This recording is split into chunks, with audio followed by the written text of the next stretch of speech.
Ce matin, sur le port de Djibouti, c'est l'heure de la ronde. Oui, 106, j'écoute. Comme d'habitude, une voiture du service de sécurité inspecte les quais, vérifie que les hommes travaillent et au besoin vient mettre un peu d'ordre dans les rangs.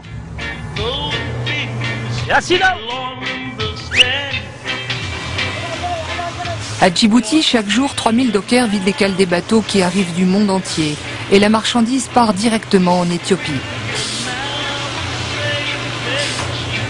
Aujourd'hui, le port vit surtout grâce à son grand voisin africain privé de son accès à la mer. Avec ce trafic, il y a du travail pour tout le monde. Avec notre guide Umbassa, le chef de la sécurité, nous cherchons à rencontrer des femmes, des commerçantes que l'on appelle les charcharis et qui travaillent au port.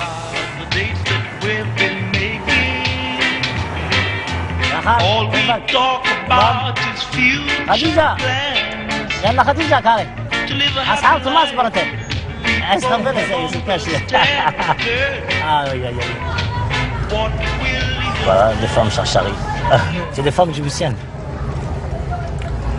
Là, elles attendent le contribution, les douaniers.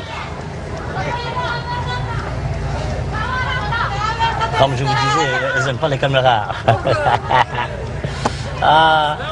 Les charcharis travaillent un peu à l'écart sur le quai numéro 6, le quai des Boutres. Ce sont elles qui ravitaillent le pays en achetant à l'étranger toutes sortes de marchandises, car Djibouti ne produit rien, tout est importé. Leur commerce est prospère et pour s'en rendre compte, il suffit de jeter un œil sur le quai et de pénétrer dans leur domaine, leur entrepôt, si toutefois on nous laisse entrer. Là, vous avez un réfrigérateur. Le réfrigérateur, vous avez... Ça, c'est de l'huile de moteur. Oui. Ça, vous avez un salon là. Un salon complet. Hein.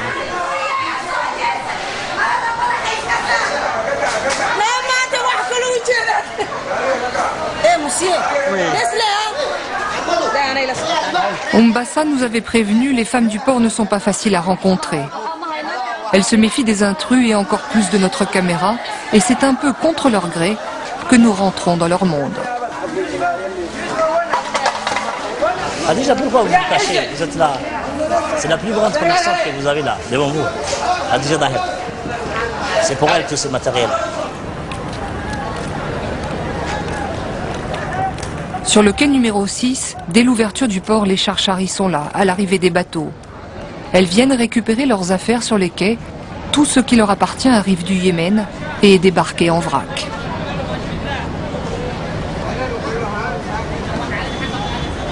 Ces femmes sont allées acheter elles-mêmes leurs marchandises en Arabie, de l'autre côté de la mer Rouge, et elles en sont plutôt fières. C'est les femmes qui sont capables à Djibouti. Elle ne veut pas rester à la maison.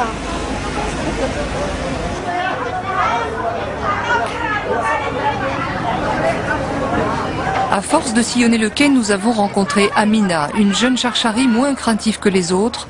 Elle a accepté de nous faire partager son quotidien de commerçante. Coup de chance, ce matin, ces marchandises viennent enfin d'arriver. Ça fait combien de temps que tu les attends, les affaires? 20 jours. 20 jours. On est bloqué 20 jours. C'est pas les bateaux, c'est le problème, c'est dans les magasins. Les douanes? Ah, les douanes. Les douanes du port, c'est le casse-tête des charcharis. Souvent, leurs colis sont bloqués des semaines avant d'être taxés. Et parfois, comme aujourd'hui, quand les douanières sont zélées, les opérations de vérification ressemblent à de véritables fouilles.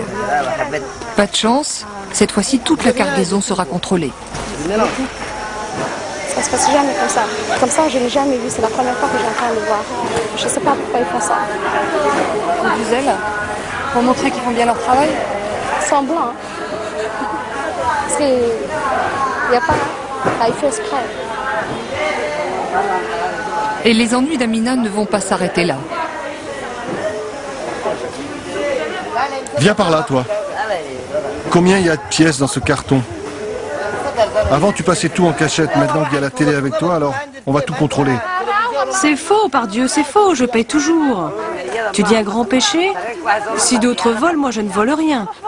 Je n'ai encore jamais rien volé. Résultat, plusieurs heures de perdu. Habituellement, le passage des douanes se règle à l'aide de quelques billets remis aux douaniers. Moi, je paye 30 000 ou bien 20 000. Il ne cherche pas, il ne vient pas visiter mes affaires. Il me fait les têtes et c'est fini, je sors le plus vite possible. Quand tu payes 20 000 ou 30 000, c'est du bakshish. Aujourd'hui, pas de bakshish, mais Amina a fait quelques cadeaux aux fonctionnaires. Ils m'ont demandé les chaussures, je lui ai donné. Elle t'a demandé de faire bien sûr. Ouais. Tu peux pas refuser?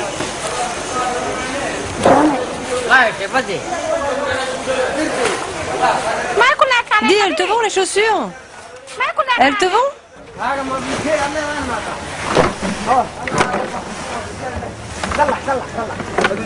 Comme beaucoup de Charcharis, Amina est devenue commerçante du jour au lendemain grâce à quelques copines qui lui ont appris le métier. Depuis, elle se débrouille seule pour acheter et ramener la marchandise chez elle.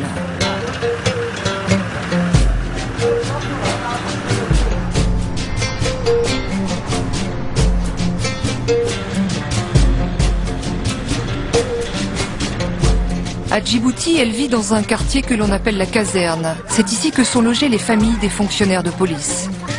Elle vit ici avec son mari et ses 8 enfants, et c'est chez elle qu'elle entrepose tous ses biens. Je vais mettre tout chez moi et après-demain ou bien demain, c'est ma fille qui va amener chez les magasins. Comme on va partir aujourd'hui, on n'a pas le temps. Parce qu'ici, à cette heure-ci-là, c'est fermé, c'est pas ouvert. Au lieu que je lui fais traîner là-bas, il faut que je garde chez moi. Comme ça, ma fille, elle va décharger. T'as assez de place chez toi? Hein? Il y a assez de place? Bien sûr, viens voir.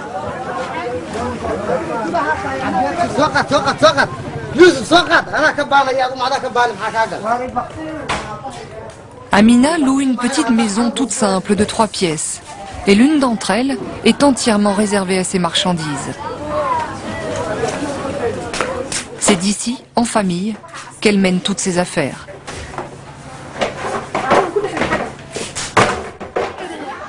Dans le quartier, il y a d'autres commerçantes comme elle, d'autres femmes qui ont décidé de travailler et de voyager pour faire vivre le foyer. Car ici, les hommes sont au chômage et ce sont les femmes qui ramènent l'argent à la maison.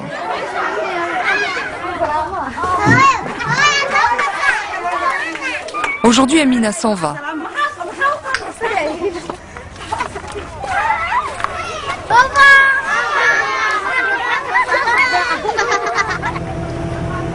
Elle part pour le port et cette fois-ci c'est pour s'embarquer à bord d'un boutre qui va la conduire au Yémen.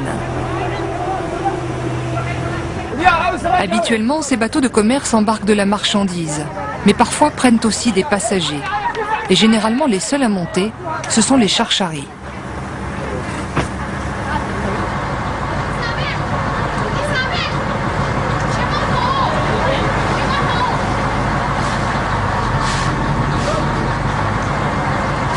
Nous sommes en fin de journée et le port de Djibouti est comme assoupi. Mais à proximité du quai aux Boutres, nous apercevons pourtant un chargement de bateaux. Stop là. Hein? Stop. Donne-moi la cassette. La prochaine fois que tu fais, monsieur, tu vas avoir affaire à moi. Hein. On a droit. Non, mais pourquoi? Qu'est-ce qui se passe sur ce bateau? C'est interdit, monsieur, ça. C'est de la contrebande, ça. C'est de la contrebande, ça. Qu'est-ce que tu fais? Non, tu n'as pas le droit. Un peu par hasard, nous avons surpris un chargement de contrebande d'alcool, lui aussi en partance pour le Yémen.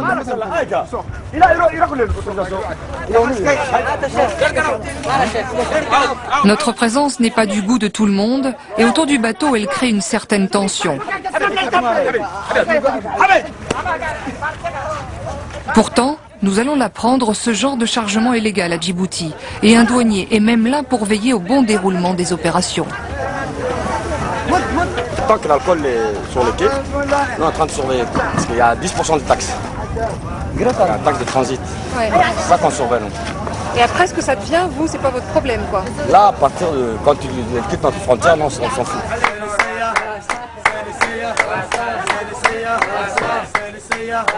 Les caisses de whisky camouflées dans des sacs de farine seront revendues en toute illégalité au Yémen, un pays où l'alcool est interdit, mais où il arrive par bateaux entiers. Le capitaine du Boutre, un yéménite, nous le confirme. Il achemine les caisses pour le compte de grands commerçants arabes. Que ce soit un péché ou pas, je m'en fous. Et capitaine, depuis quand tu fais ton métier? T'as pas peur? C'est pas dangereux? Non, il n'y a pas de problème. C'est risqué? C'est risqué, oui. Parce que quand tu rentres dans leurs frontières, ils ont tous des armes. Ah bon? Ils se battent. Pourquoi? C'est de la contrebande, là-bas, c'est interdit. En plus d'alcool dans un pays musulman, donc... Comme les autres boutres, les contrebandiers vont quitter Djibouti en fin d'après-midi pour traverser la mer Rouge de nuit. C'est moins risqué. Les Charcharis empruntent la même route, mais visiblement elles n'en savent rien. Leur commerce est légal et le bateau qui les emmène au Yémen ne transporte aucune marchandise douteuse.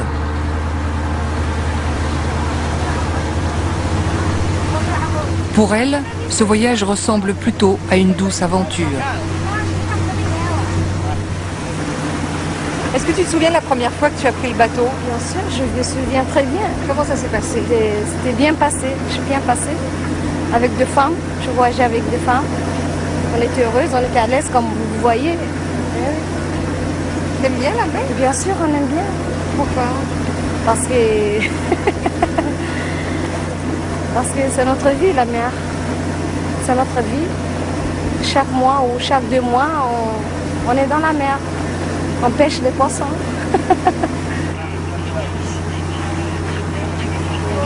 Comment ça s'est passé dans ta famille, ton mari? Premièrement, on a arrangé, moi et mon mari. Je lui ai demandé une permission. Est-ce que je peux être commerçante, d'aller avec mes copines? Il m'avait dit, je pense dans 2 jours. Tu m'attends? J'ai attendu. Après 2 jours, il m'a dit, tu peux partir, c'est moi qui garde les gosses. Je vis que je gagne bien. J'ai recommencé encore. Et de suite, je continue à aller au Yémen pour gagner ma vie.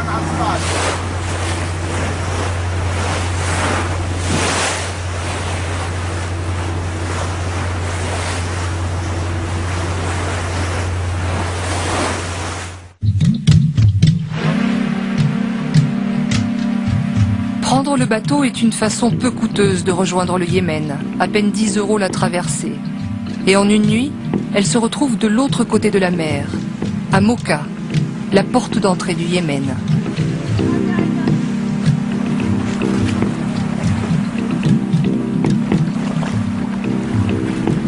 Autrefois, il y a 400 ans, Mocha fut l'un des plus beaux ports du pays.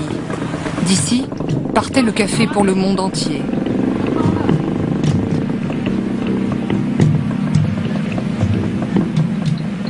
Aujourd'hui, la ville, enfouie sous les détritus et le sable, vit dans la misère. Plus aucun commerce n'y accourt. Du passé, il ne reste que des ruines. Du présent, la rumeur dit que le port tout entier est livré aux contrebandiers. Mocha n'est donc plus qu'un lieu de passage pour les Charcharis. Amina ne s'y arrêtera même pas. Dès son arrivée, elle fuit en taxi faire des courses à plusieurs centaines de kilomètres de la mer Rouge, direction Taez, l'ancienne capitale du pays.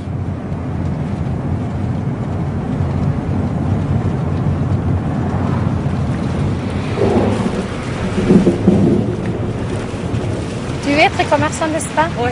Est-ce que tu as assez de l'argent pour venir ici? Il faut combien? Ça dépend comme tu en as de l'argent. Il faut combien pour départ, pour commencer? 500 ou bien à peu près 400. Pour faire ses courses, Amina a pris avec elle 2000 €. Bon,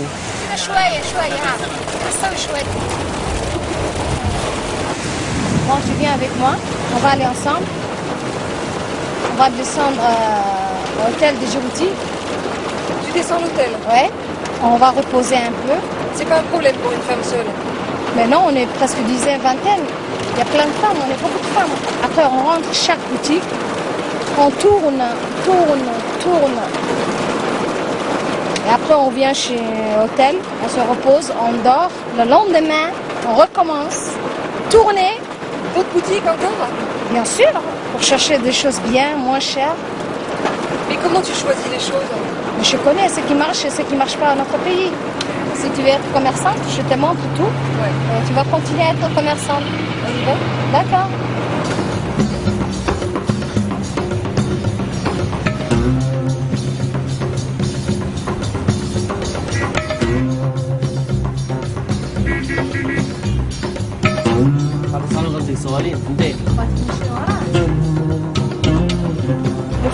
bouge, travailler, faire tout. Hein. Pas peur, hein? Pourquoi? On est libre. Plus qu'ici? Plus que les femmes d'ici? Les femmes ici, non, je vois pas de femmes que ça. Nous, on n'est pas la même religion. Vous n'êtes pas la même religion? Non. Chez nous, on a effort de travailler, on aime faire tout, comme les hommes.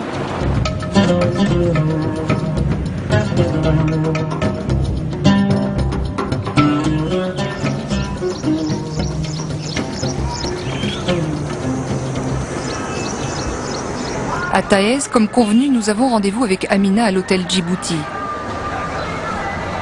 C'est là qu'elle descend, elle y est en terrain connu et en compagnie d'autres charcharis. Elle s'appelle Amina Ismaël. C'est une commerçante. Vous partagez la chambre? Bien sûr, chacune elle paye 300 francs.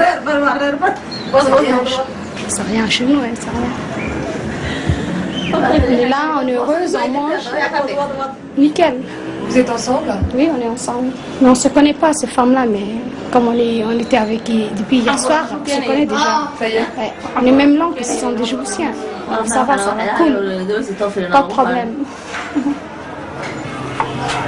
Toutes sont venues faire des affaires dans la grande ville yéménite et comme Amina, elles vont passer leur journée à tourner dans les souks, histoire de ramener ce dont Djibouti a besoin. Des articles ménagers, des tissus, des vêtements, des tapis, de l'ameublement. Au Yémen, on trouve tout moins cher.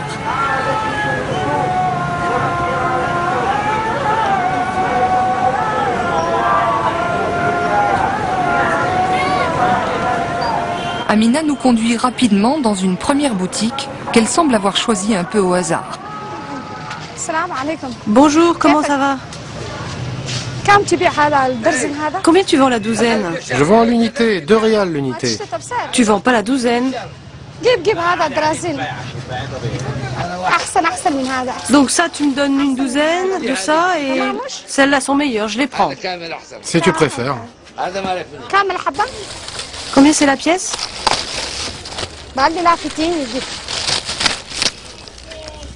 Donne-moi 50. Les affaires vont se faire très rapidement, sans aucune négociation. Amina achète avec frénésie des seaux par douzaine, des sacs de ficelle, tout ce qui lui tombe sous la main. Le commerçant, un peu dépassé, répond tant bien que mal à la demande. Mais moi, tu sais, je ne sais pas calculer. C'est pas grave, t'inquiète pas, il y a un arabe ici qui va t'aider. Je prends ça.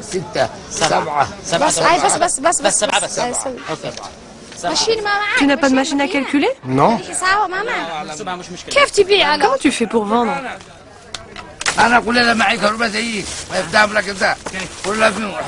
Moi, j'aime bien les femmes de Djibouti. Elles sont bien. J'ai envie d'en avoir une comme ça.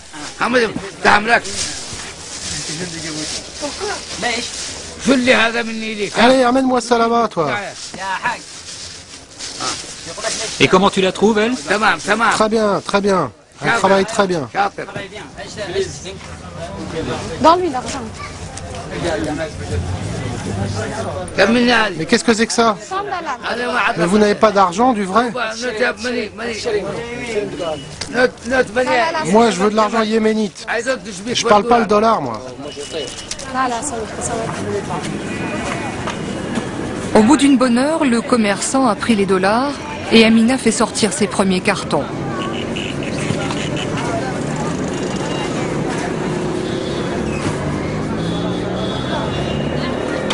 Mais la journée ne fait que commencer. Taez est l'un des plus grands centres de commerce du Yémen. Amina a fort à faire. Elle passera 2 jours pleins à faire ses courses avant de reprendre la route.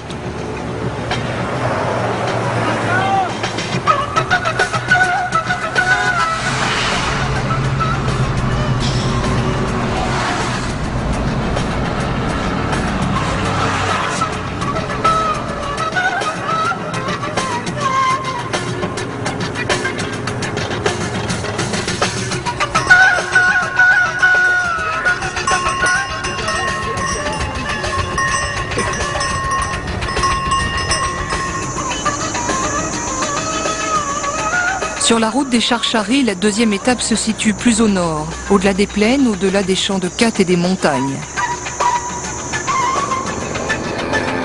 C'est Sanaa, la capitale nichée à 2500 mètres d'altitude. Il faut 15 heures de taxi pour s'y rendre.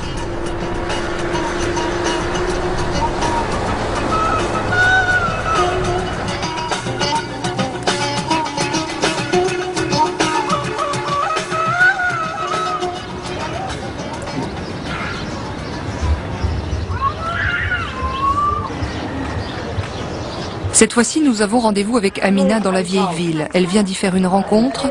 Un passant croisé au hasard a accepté de la guider dans ses recherches. D'où tu viens, toi? Somalie, Nigeria, Éthiopie? Je te dirai après, avance, avance. Mais qu'est-ce qu'ils vendent ici? Du pain? Mais non, ici c'est une mosquée. Une mosquée. La rencontre avec le vieil homme est une bénédiction pour Amina. Elle ne connaît pas bien la vieille ville de Sanaa. Seule, dans le dédale des rues, elle se serait perdue car, comme d'habitude, elle ne sait pas vraiment où elle va. Première boutique croisée et première halte, ici on vend des articles ménagers et c'est sa spécialité.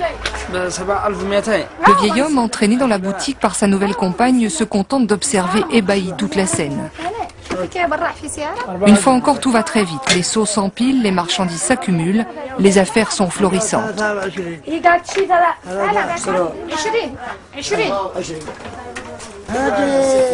Étonnant, par Dieu, vraiment étonnant. Dis-leur que moi je veux bien travailler avec eux. Amina paye sans même avoir négocié. Elle sait qu'à Djibouti, elle revendra toute sa marchandise au double ou au triple du prix. Inutile donc de perdre son temps pour gagner quelques centimes d'euros.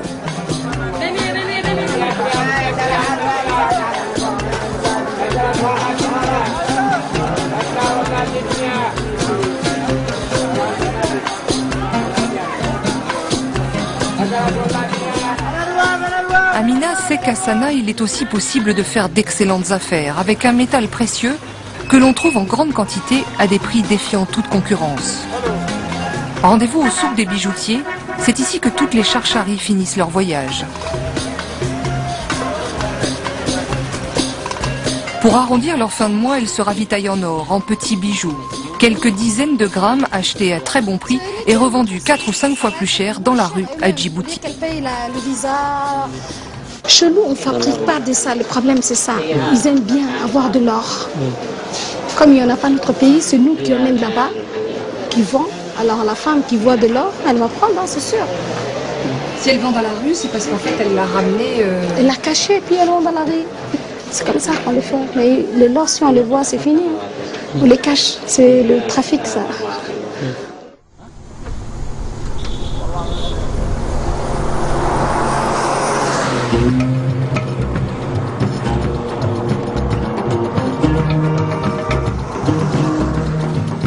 Une semaine d'emplette, 2000 € de dépenses, un peu de contrebande, et c'est enfin le retour au pays. Le long trajet à travers le Yémen, 2 jours de voyage en taxi, puis une nuit sur le bateau du retour. Les charcharies rentrent avec leurs marchandises, et il y en a plein le bateau.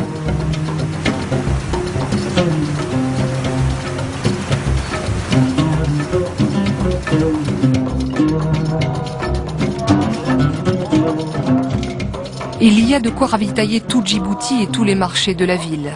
Les charcharies tiennent presque 80% du commerce. Elles sont partout et vendent de tout. Au port, les dockers ont déjà commencé le déchargement des marchandises d'Amina. Elle ramène une centaine de kilos d'articles ménagers. C'est ce qui se vend le mieux à Djibouti.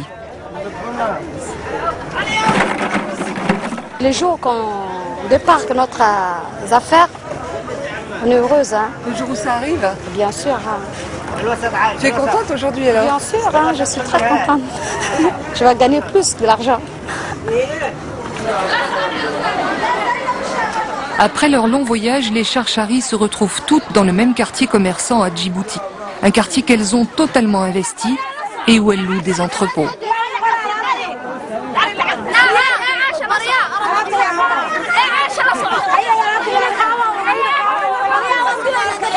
C'est ici, dans une gigantesque pagaille, que nous avons rencontré Madame Aïcha, une autre charcharie. Ces jours de livraison dans le quartier, la marchandise en provenance du port a été jetée en vrac dans la rue. Et Madame Aïcha doit retrouver ce qui lui appartient. Voilà mes marchandises. Oui, elles sont arrivées ce matin. Où sont les serviettes de toilette? Elles sont là-bas, de l'autre côté. La vieille commerçante est l'une des plus anciennes du marché. Elle travaille sans relâche depuis 20 ans. C'est des femmes qui sont très courageuses. Des fois, c'est qui les pousse à sortir de la maison et à faire ce genre de travail. C'est parce qu'elles ont des maris, elles ont des garçons, des enfants qui n'arrivent pas à trouver du boulot. Alors le commerce devient la seule source financière pour la maison parce qu'elle, quand même, elle peut bouger, elle peut faire du commerce. Parce que pour un homme, pour aller faire du commerce, c'est un peu difficile.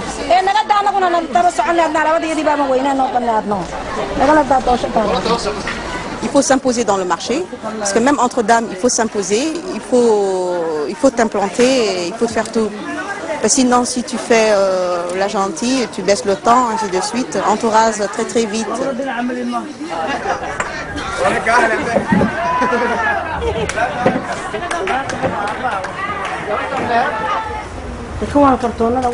L'entrepôt de Madame Aïcha est plein à craquer. Une vraie caverne d'Ali Baba, on y trouve tout.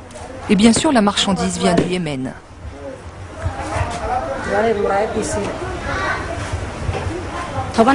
Moi, j'ai 10 enfants et mon mari est décédé. Je ne sais pas ce que je peux faire d'autre.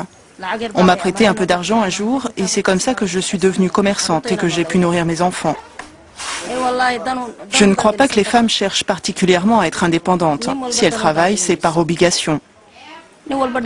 Chacune d'entre nous est là par nécessité, pour l'argent. Bien sûr, on a toutes nos propres raisons, mais ça n'est pas pour être indépendant de nos maris que nous sommes là. Non, vraiment pas.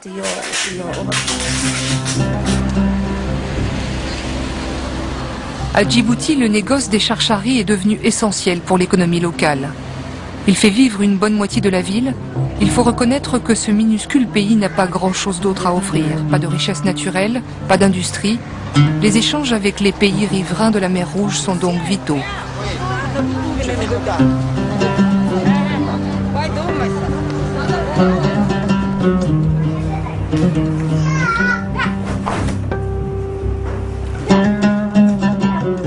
Amina, comme les autres, est un maillon de cette économie. Certes, c'est encore une petite commerçante qui travaille surtout pour faire vivre sa famille et nourrir ses 8 enfants. Mais à chaque nouveau voyage, elle rêve de plus grand. Devenir, comme certaines, une commerçante fortunée et respectée, et avoir un jour, comme les autres, son entrepôt sur le marché.